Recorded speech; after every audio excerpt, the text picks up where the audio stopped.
Երբ երկրում մարդկանց ձերբակալում են ոչ թե արարքների, այլ խոսքերի համար, դա այլևս մեկ առանձին վերցած մարդու խնդիրը չէ։ Խնդիրը այլ է։ Ինչպիսին է լինելու Հայաստանը։ Ազատ, թե վախեցած։ Երբ երկրում հարցերը լուծում են վիրավորանքներով սոցիալական ցանցերում, իսկ այդ ժամանակ քո երկիրը շփոթում են Կամբոջայի կամ Ալբանիայի հետ, դա վերաբերվում է մեզ բոլորիս, մեր պատվին։ Արդեն 121 օր է, ինչ իմ ընտանիքը կանգնած է ոչ միայն հարազատ մարդու կողքին,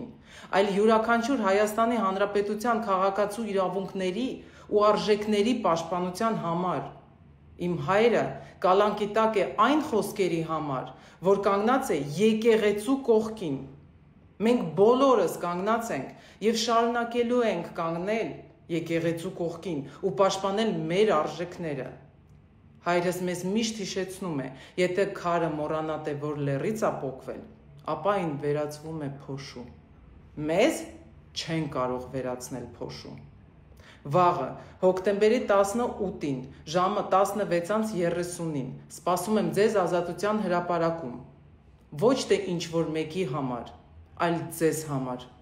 Հայաստանի համար։